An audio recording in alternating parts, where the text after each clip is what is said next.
Ada poin-poin penting yang akan teman-teman alami jika kalian itu melakukan penanaman ulang.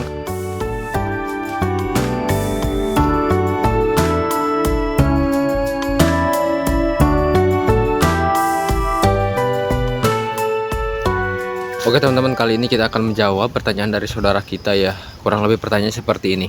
Bang, pohon pisang saya sudah masuk ke generasi ketiga, apakah masih layak untuk dirawat ataukah harus dilakukan penanaman ulang? Oke, jadi gini, kita lihat dulu kondisi pohon pisang kita itu seperti apa dari segi pertumbuhan dan juga pembuahannya seperti apa teman-teman. Jika pertumbuhannya normal dan menghasilkan buah yang bagus, maka pohon pisang kalian sangat layak untuk kalian rawat. Dan gak usah dilakukan penanaman ulang secara menyeluruh ya teman-teman. Pastinya setiap petani mungkin 90% tujuan utamanya itu yang pertama ingin pertumbuhan dari pertaniannya itu bagus, yang kedua hasilnya itu melimpah atau hasil panennya itu melimpah, yang ketiga harga jualnya juga tinggi, yang keempat bisa mendapatkan untung dari hasil panennya. Sebelum masuk ke tahap yang keempat ini, yang ketiga ini harus kita tempuh ya teman-teman. Oke, lanjut ke pembahasannya. Setiap petani pisang kita juga harus tahu jumlah bibit pisang yang kita tanam itu ada berapa ya teman-teman. Karena setelah masuk ke generasi ketiga, pastinya pohon pisang kita itu berkurang teman-teman. Kenapa bisa berkurang? Bisa karena terkena penyakit,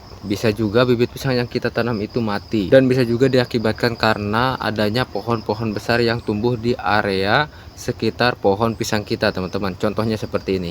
Bisa teman-teman amati di pinggir pohon pisang saya ada pohon jati ya teman-teman. Nah, seperti ini nih pohon jati. Nah, membuat pertumbuhan dari pohon pisang saya ini menjadi terhambat. Jadi tidak seperti yang lainnya nih. Kalau yang lainnya itu normal ya teman-teman. Oke, sudah jelas ya. Kita lanjut ke pembahasannya. Kenapa kita harus tahu jumlah pohon pisang kita? Yang pertama, supaya teman-teman itu tahu jumlah pohon pisang yang masih bisa menghasilkan buah itu ada berapa.